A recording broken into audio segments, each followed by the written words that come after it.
उत्तर प्रदेश में हमने बड़ी संख्या में लाखों लोगों को, जो दलित वर्ग के लोग थे और जो गरीब लोग थे अन्य समाज में, उनको हमने किसी किसान भाई की 1 इंच भी जमीन छीनकर हमने भूमिहीन लोगों में नहीं बांटी थी, बल्कि सरकार के पास जो खेती करने के लिए सरकारी ज़मीन खाली पड़ी थी, उस सरकारी ज़मीन के 2-2, 3-3 एकड़ के पट्टे काटकर हमने भूमिहीन लोगों को, जो गरीब लोग हैं, भूमिहीन लोग, जो दलित वर्ग के लोग हैं, उनको खेती करने के लिए हमने फ्री दी। यहाँ हो रहे विधानसभा चुनाव में अब मेरा ये कहना है कि अपने देश को आज़ाद हुए तो भारतीय संविधान को भी लागू हुए, यहाँ पर तो भी चुके क्रीमी लेयर आदि को लागू करने की बात कही है, जो उसे खत्म करने व फिर करने की बात कही है, तो उसे खत्म करने व फिर से पूर्व की स्थिति में लाने के लिए विषय देखने के लिए मिल रही है। इसके साथ ही अब इन वर्गों के लोगों को प्राइवेट सेक्टर में आरक्षण दिए जाने की व्यवस्था किए बिना ही केंद्र व राज्यों में भी ज़्यादातर सरकारी कार्य यहाँ प्राइवेट सेक्टर के जरिए ही देश के अधिकांश बड़े बड़े पूंजीपतियों व धनना सेठों को ही दिए जा रहे हैं, जिसके कारण आपके यहाँ हरियाणा प्रदेश सहित पूरे देश में अब इन वर्गों के लोगों को आरक्षण का बहुत कम ही लाभ मिल पा रहा है। और अब इससे पूरे देश में दलितों व आदिवासियों के साथ साथ अन्य पिछड़े वर्गों को भी काफ़ी ज़्यादा नुकसान हो रहा है। और इतना ही नहीं, आपके हरियाणा प्रदेश में तो कांग्रेस केवल थोड़ी सी जगह देने की बात करती है। जो आवासहीन लोग हैं, जिनके पास अपने ज़मीन नहीं है घर बनाने के लिए, वो थोड़ी सी कुछ गज देने की बात करती है कि ये ज़मीन हम यहाँ के गरीब लोगों को देंगे। लेकिन आपको जानकर खुशी होगी कि जब उत्तर प्रदेश में बीएसपी की सरकार थी, तो हमारी पार्टी की सरकार ने केवल उनको खाली ज़मीन नहीं दी, बल्कि ज़मीन पर उनके 2-2 कमरों के पक्के मकान भी सरकार की ओर से फ्री बना कर दिए थे। और जहां पर इनको ये पक्के मकान बना कर दिए, उनकी बस्ती डेवलप की, शिक्षा, चिकित्सालय, अन्य और सभी सुविधाएं हमने वहां इन लोगों को उपलब्ध कराई थी। केवल खाली प्लॉट नहीं दिया था, हमने पक्के मकान बना कर दिए, और जो रोज़मर्रा की ज़रूरतें हैं उनको भी हमने उनकी बस्तियों में पूरा किया। और इतना ही नहीं, आपको याद होगा जब मान्यवर श्री कांशीराम जी जीवित थे और हरियाणा प्रदेश में आते थे, आप लोग बड़े दुखी थे कि हमारे पास रोटी रोजी के साधन नहीं है, हमारे पास खेती करने के लिए ज़मीन नहीं है। तो उस समय आप लोग एक नारा लगाते थे कि जो ज़मीन सरकारी है वो ज़मीन हमारी है। आप लोग एक नारा लगाते थे, लेकिन वो नारा आपका पूरा नहीं हो पा रहा था हरियाणा में। और ये कब होगा? जब आपकी सरकार बनेगी। लेकिन जब उत्तर प्रदेश में 4 बार हमें सरकार बनाने का मौका मिला, तो उत्तर प्रदेश में हमने बड़ी संख्या में लाखों लोगों को, जो दलित वर्ग के लोग थे और जो गरीब लोग थे अन्य समाज में, उनको हमने किसी किसान भाई की 1 इंच भी जमीन छीनकर हमने भूमिहीन लोगों में नहीं बांटी थी, बल्कि सरकार के पास जो खेती करने के लिए सरकारी ज़मीन खाली पड़ी थी, उस सरकारी ज़मीन के 2-2, 3-3 एकड़ के पट्टे काटकर हमने भूमिहीन लोगों को, जो गरीब लोग हैं, भूमिहीन लोग, जो दलित वर्ग के लोग हैं, उनको खेती करने के लिए हमने फ्री दी। और इतना ही नहीं, आपको ये भी मालूम है कि जहाँ पर दलित बस्तियाँ होती हैं, तो वहाँ जाते ही मालूम पड़ जाता है हर गाँव में, गांव देहात में, कि यहाँ पर दलित वर्ग के लोग रहते हैं। क्योंकि जो भी पार्टियां सत्ता में आई, उन्होंने आपकी दलित बस्तियों को विकसित नहीं किया। लेकिन जब हमारी पार्टी की सरकार बनी, हमने डॉक्टर भीमराव अंबेडकर ग्राम विकास योजना के तहत, तो जहाँ पर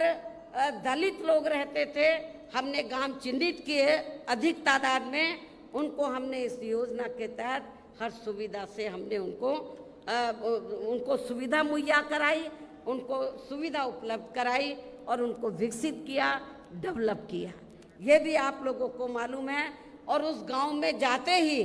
मालूम पड़ जाता था कि ये डॉक्टर अंबेडकर गांव है। और जब मेरी गवर्नमेंट के दौरान जब हमारे समाज के लोग अपने बच्चियों का रिश्ता करते थे गांव में, तो देखते थे कि हमारी बेटी का रिश्ता डॉक्टर अंबेडकर गांव में ही होना चाहिए, ताकि हमारी बेटी को शौचालय के लिए कहीं बाहर ना जाना पड़े, जंगल में ना जाना पड़े। हमने शौचालय भी बनाए, अब उन्हें ये लोग अपना काउंट कर लेते हैं। यूपी में बीएसपी की सरकार में ही ये सब सुविधा उपलब्ध कराई गई। इसके और इतना ही नहीं, हमारे किसान भाई, मेरे ख्याल यूपी में हमारे किसान भाई चले जाएं, पश्चिमी यूपी तो बिल्कुल लगा हुआ हरियाणा प्रदेश से, तो यूपी में हमने किसानों को बहुत सुविधाएं दी। आज लोग याद करते हैं, गन्ने का रेट हमने कभी भी आज तक ना हरियाणा में ना यूपी में किसी भी पार्टी की सरकार ने इतना रेट नहीं दिया गन्ने का, जितना हमने गन्ना किसानों को रेट दिया था। किसानों की भी हमने सभी समस्याओं का काफ़ी हद तक समाधान किया तथा उनकी फसलों का भी उन्हें समय से उचित दाम दिया। और मैं अपने जाट भाइयों को बताना चाहती हूँ, जब उत्तर प्रदेश में पुलिस की भर्ती हुई, 2 लाख से ज़्यादा पुलिस की भर्ती हुई, तो पहले भर्तियों में रिश्वत चलती थी, तो लेकिन मेरी सरकार में मैंने बोला रिश्वत नहीं चलेगी। और बिना रिश्वत के आपके पश्चिमी यूपी में बड़ी तादाद में अन्य समाज के लोग तो भर्ती हुए, रिजर्वेशन के तहत SC ST OBC के लोग भी भर्ती हुए, लेकिन बड़ी तादाद में जो लोगों के दिल और दिमाग में धारणा थी कि बीएसपी जाटों के खिलाफ है, वो धारणा निकल गई। क्योंकि जब मेरी सरकार बनी और ये भर्ती हुई पुलिस की, तो बड़े पैमाने पर पश्चिमी यूपी से जाट समाज के नौजवान बच्चे पुलिस में भर्ती हुए। और आज आप गाँवों में चले जाओ, वो यही कहते हैं कि बहन जी ने बिना पैसे के हमारे बच्चों को नौकरी दे दी, पुलिस में भर्ती कर दिया। इसके साथ ही हमने उत्तर प्रदेश में सर्व समाज के लोगों के ऊपर किसी भी प्रकार की कोई जुल्म जाति आदि भी नहीं होने दी है। इतना ही नहीं, बल्कि हमारी पार्टी की रही सरकार ने वहाँ देश में दलित एवं अन्य पिछड़े वर्गों में समय समय पर जन्मे अपने महान संतों, गुरुओं व महापुरुषों में भी खासकर महात्मा ज्योतिराव फूले, छत्रपति शाहू जी महाराज, नारायणा गुरु, बाबा साहब डॉक्टर भीमराव अंबेडकर एवं मान्यवर श्री कांशीराम जी आदि को भी विभिन्न रूपों में पहली बार वहाँ पूरा आदर सम्मान दिया है, जिन्हें विरोधी पार्टियों के लोग अभी तक भी आसानी से पचा नहीं पा रहे हैं। इस प्रकार से उत्तर प्रदेश में हमारी पार्टी ने अपने सभी चारों रहे शासनकाल के दौरान वहाँ हर मामले में व हर स्तर पर सर्व समाज के लोगों को काफ़ी बेहतरीन सरकार दी है। और यदि आप लोग भी यहाँ अपने हरियाणा प्रदेश में गरीबों एवं किसानों तथा आम जनहित के व विशेषकर कमजोर एवं उपेक्षित वर्गों के हितों में ऐसे ही कार्य करना चाहते हैं, इसके साथ ही आपके प्रदेश की जनहित से जुड़ी जो भी यहाँ स्थानीय समस्याएं हैं तो उन्हें भी दूर करना चाहते हैं, तो फिर आप लोगों को भी उत्तर प्रदेश की तरह ही अपने हरियाणा प्रदेश में भी यहाँ अपने बने इस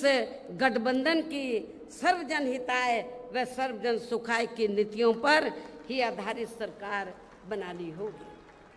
और जिसके लिए अब आप लोगों को यहाँ अपने हरियाणा प्रदेश में विधानसभा के लिए हो रहे आम चुनाव में अपने गठबंधन का बेहतर रिजल्ट लाना होगा। इसके साथ साथ आप लोगों को वोट पड़ने तक यहाँ की सत्ताधारी पार्टी व अन्य सभी विरोधी पार्टियों के साम दाम दंड भेद आदि हथकंडों से भी जरूर सावधान रहना है। और इस मामले में खासकर आप लोगों को विरोधी पार्टियों के जारी किए गए उनके हवाई व प्रलोभन भरे चुनावी घोषणा पत्रों आदि के बहकावे में भी कतई नहीं आना है, जिन्हें ये पार्टियां सत्ता में आने के बाद अधिकांश अमल में नहीं लाती है, जिस पर से अब जनता का काफ़ी हद तक विश्वास भी उठ गया है। इसलिए हमारी पार्टी किसी भी चुनाव में अपना कोई भी चुनावी घोषणा पत्र आदि जारी नहीं करती है। वैसे भी हमारी पार्टी कहने में बहुत कम बल्कि कार्य करके दिखाने में ही ज़्यादा विश्वास रखती है। अर्थात जो कहती है तो उसे करके भी दिखाती है, और ये सब हमने उत्तर प्रदेश में करके भी दिखाया है। और अब संक्षेप में मेरा यही कहना है कि आप लोगों को अपने खुद के व अपने हरियाणा प्रदेश के भी हित में यहाँ बीएसपी व इनेलो के बने गठबंधन की ही सरकार बनाना बहुत ज़रूरी है। और अब आप लोगों को अपने इस गठबंधन के ही उम्मीदवारों को ज़्यादा से ज़्यादा कामयाब बनाना है, जिसके लिए बीएसपी के उम्मीदवारों को हाथी चुनाव चिन्ह के सामने वाले बटन को दबा के तथा भारतीय राष्ट्रीय लोक दल के उम्मीदवारों को चश्मा चुनाव चिन्ह के सामने वाले बटन को दबा के इन्हें जरूर जिताना है। और फिर सरकार बनने पर ये भी मैं बताना चाहती हूँ कि फिर सरकार बनने पर गठबंधन की ओर से आपके हरियाणा प्रदेश का मुख्यमंत्री चौधरी अभय चौटाला जी को ही बनाया जाएगा, जिनको मेरे आशीर्वाद के साथ साथ इनके पिता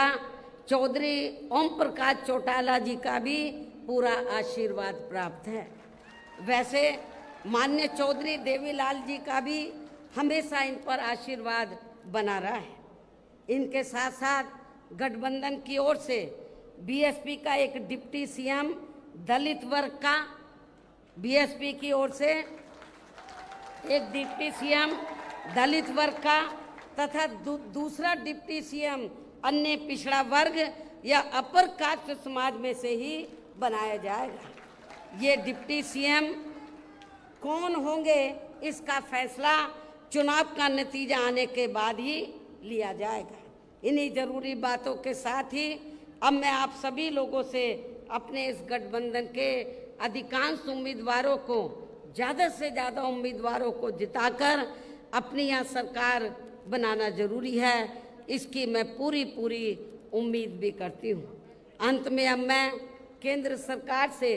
देश में जातीय जनगणना कराने की भी विशेष मांग करती हूँ, अनुरोध करती हूँ, आग्रह करती हूँ, जिसको शुरू में केंद्र में रही कांग्रेसी सरकार ने